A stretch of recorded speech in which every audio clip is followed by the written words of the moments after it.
Today we're going to dive into a new approach to mental health care. It's called Neuroanalytic Precision Sensing. And you know what? It's trying to fix one of the absolute biggest problems in modern medicine. But before we get into the solution, we have to start with a question that really gets to the heart of the matter. Why does finding the right mental health care so often feel like, well, like a guessing game? If you've ever felt that way, you know it's a frustrating reality, and it points to a much deeper challenge in the system. And this slide, it lays that challenge out perfectly. Right now, our current system is all about subjective feelings. It's based on how you describe your symptoms, which, let's be honest, can be inconsistent. But the goal? The goal is to get to something totally different, something objective, precise, and based on the actual, measurable cause of what's going on.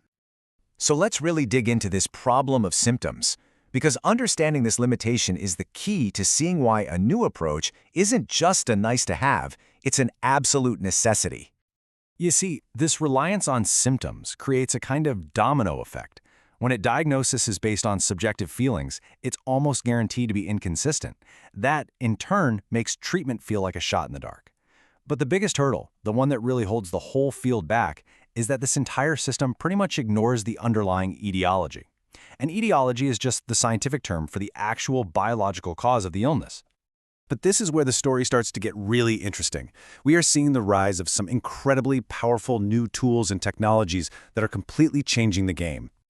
And the crazy thing is, the foundation for this massive shift, it's already in our pockets. It's on our wrists. We are literally surrounded by powerful digital sensors, and they are constantly and quietly collecting data about our lives. Just think about your smartwatch or your phone for a second. These aren't just gadgets for texting and calls anymore. They are relentless data collectors. They're tracking your heart rate, your sleep, your activity levels, even your social patterns. They are building this continuous, massive data footprint of your life. And all of that data comes together to form what's being called a digital sensing signature. It's essentially a data stream that is completely unique to you, a personalized signature that captures the subtle patterns of your body and your behavior over time.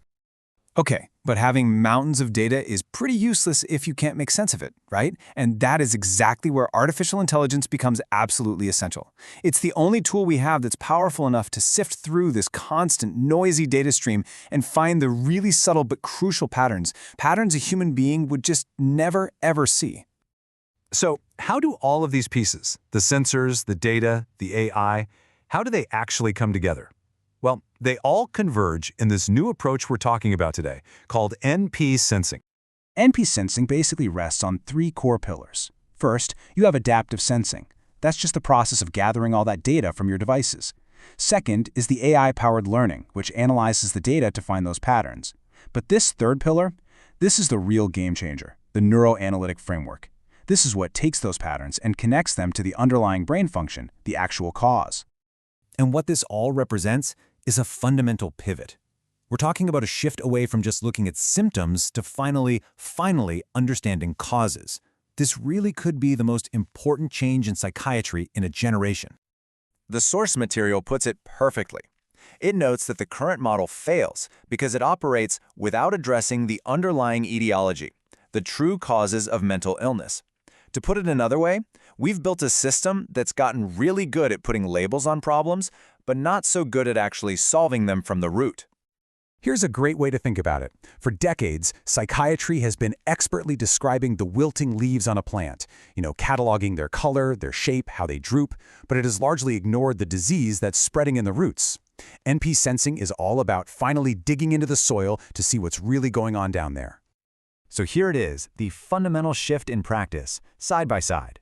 Before, the focus was all on labeling disorders based on subjective symptoms. With NPsensing, the whole goal is to uncover the root causes using objective data. It's the critical difference between just describing a problem and truly diagnosing it. Look, this isn't just some new tool or a new app. It really does signal a potential new era for psychiatry. So the big question is, what does this future actually look like? The ultimate potential here is just profound. This could be our chance to finally move beyond merely managing disorders, often with a lifetime of medication, and start moving toward finding actual complete cures. And that brings us to the final and most critical question. What would our world look like if we could stop just managing mental illness and truly start curing it? Just think about that for a second.